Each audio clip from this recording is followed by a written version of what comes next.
시청자 여러분들 안녕하세요. 다들 기분 좋고 행복한 하루를 보내고 계시기를 바랍니다. 암호화폐 시장은 두 가지 대형 호재에 동시에 반응하며 강세 흐름을 보이고 있습니다. 첫째는 도널드 트럼프의 중재로 성사된 이스라엘 이란 간 휴전 합의, 둘째는 미국 상원은행위원회가 발표한 대형 암호화폐 규제안입니다. 이 두 가지 이슈가 맞물리며 비트코인은 10만 5천 달러 선을 돌파했고 이더리움과 XRP도 동반 급등하는 흐름을 보이고 있어요.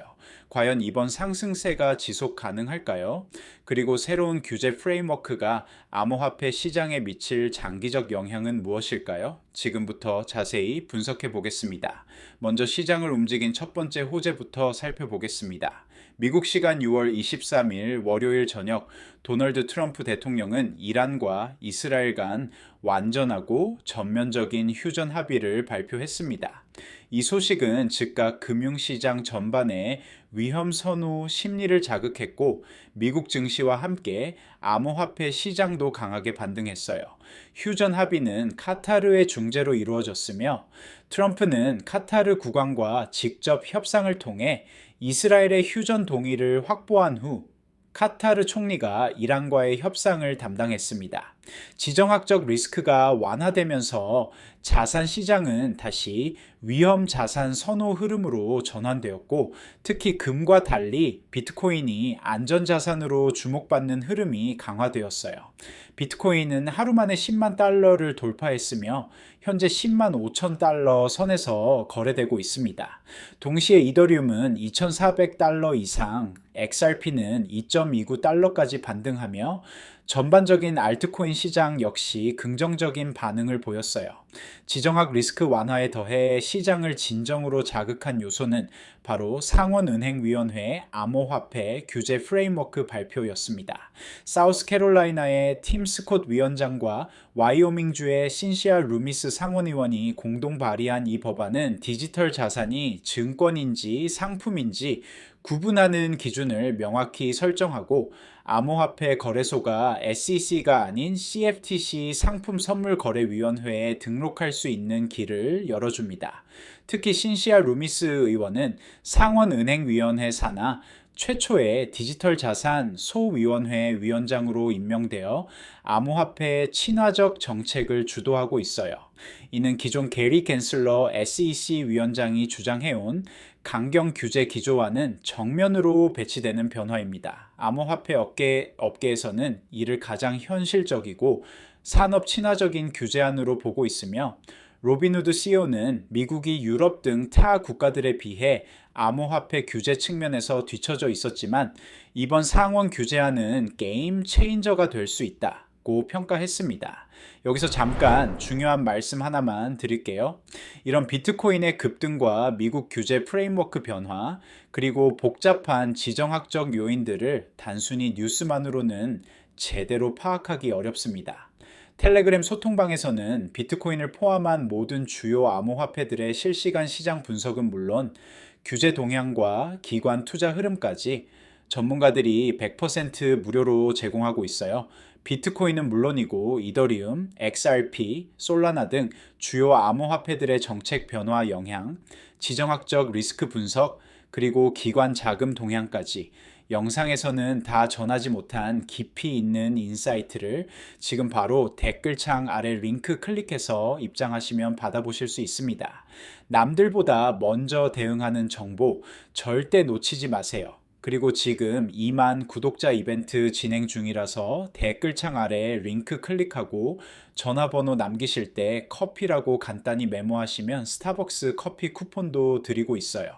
암호화폐 법안은 하나만이 아닙니다. 미국 상원은 지난주 스테이블 코인 규제 법안도 통과시켰고 현재는 하원으로 넘어가 조율 중입니다.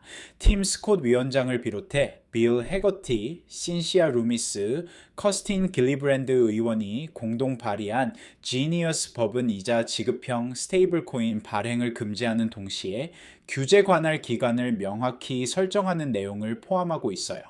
비자 CEO인 라이언 맥기너니는 CNBC에서 비자 역시 스테이블 코인을 받아들이고 있으며 이 법안이 시장의 신뢰를 높이는 계기가 될 것이라고 밝혔습니다. 이는 글로벌 결제 인프라 기업들까지 본격적으로 암호화폐와 스테이블 코인을 제도권에 편입시키려는 움직임으로 해석됩니다. 스테이블 코인은 달러 패권을 강화하고 미국 국채에 대한 수요를 증가시킬 수 있다는 점에서 양당의 지지를 받고 있어요. 동시에 시장을 놀라게 한 또 다른 소식은 월가 대형 기관들이 다시 암호화폐 인프라에 대규모 자금을 투자하기 시작했다는 점입니다. 골드만삭스, BNP 파리바, 시타델 세큐리티스 등 글로벌 금융기관들은 블록체인 기술 기업 디지털 에셋이 총 1억 3,500만 달러의 자금을 투자했어요. 이 투자는 DRW 벤처 캐피털과 트레이드웹이 공동 주도했습니다. 디지털 에셋은 금융기관 전용 블록체인 네트워크인 캔튼 네트워크를 운영 중이며 이번 투자는 규제 친화적 블록체인 인프라에 대한 수요가 다시 증가하고 있다는 강력한 시그널입니다.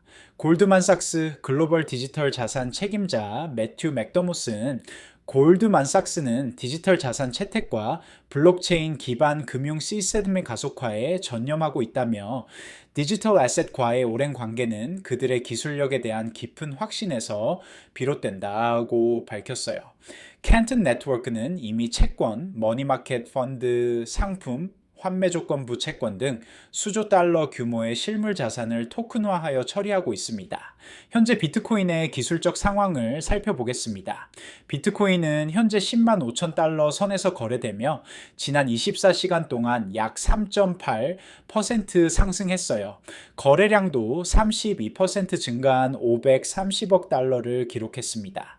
전문가들의 분석에 따르면 비트코인이 10만 7천 달러에서 10만 8천 달러 구간을 돌파할 경우 11만 5천 달러까지 상승할 가능성이 있다고 봅니다. 더 나아가 12만 달러가 다음 주요 저항선으로 주목받고 있어요. 하지만 10만 달러에서 10만 3천 달러 구간이 핵심 지지선으로 작용하고 있으며 이 구간 이탈 시에는 9만 5천 달러까지 조정받을 가능성도 있습니다.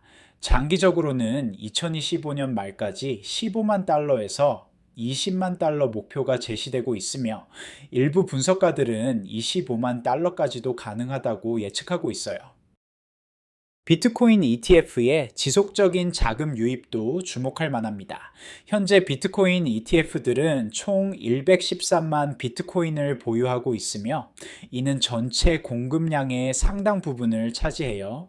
번스테인 분석가들은 2025년 말까지 비트코인 ETF가 1,900억 달러의 자산을 관리할 것으로 예상한다고 밝혔습니다.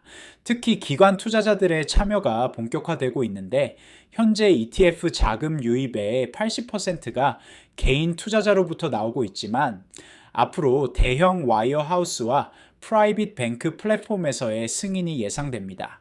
최근 조사에 따르면 기관 투자자의 59%가 포트폴리오의 최소 10%를 비트코인과 디지털 자산에 배분하고 있다고 나타났어요. 트럼프 행정부의 암호화폐 친화적 정책도 시장에 긍정적 영향을 미치고 있습니다. 신시아 루미스 의원이 제안한 비트코인법은 정부가 5년간 100만 비트코인을 구매하여 전략적 비트코인 보유고를 구축하는 내용을 담고 있어요. 이는 95억 달러 규모의 투자로 기존 연방준비제도와 재무부 자금을 활용할 예정입니다. 또한 최근 게임스톱과 트럼프 미디어 같은 기업들이 자사 대차대 조표에 비트코인을 추가하는 사례가 늘어나고 있어 기업의 비트코인 채택도 가속화되고 있습니다. 물론 긍정적인 요소들과 함께 주의해야 할 리스크도 있습니다. 첫째, 지정학적 긴장입니다. 이스라엘-이란 휴전이 성사되었지만 중동 지역의 불안정성은 여전히 시장 변동성의 요인이 될 수 있어요. 둘째, 규제 불확실성입니다. 상원에서 암호화폐 친화적 법안이 발의되었지만 하원을 통과하고 최종 법률로 제정되기까지는 시간이 걸릴 수 있습니다. 셋째, 연방준비제도의 통화정책입니다. 금리 인상이나 유동성 축소는 위험 자산인 비트코인에 부정적 영향을 미칠 수 있어요. 넷째, 시장 과열 우려입니다. 급격한 상승 후에는 차익 실현 압력이 증가할 수 있습니다. 비트코인 상승과 함께 알트코인 시장도 활기를 띠고 있습니다. 이더리움은 2,400달러 선을 회복했으며 7.5% 이상 상승했어요. XRP는 9.5% 상승한 2.19달러에 거래되고 있습니다.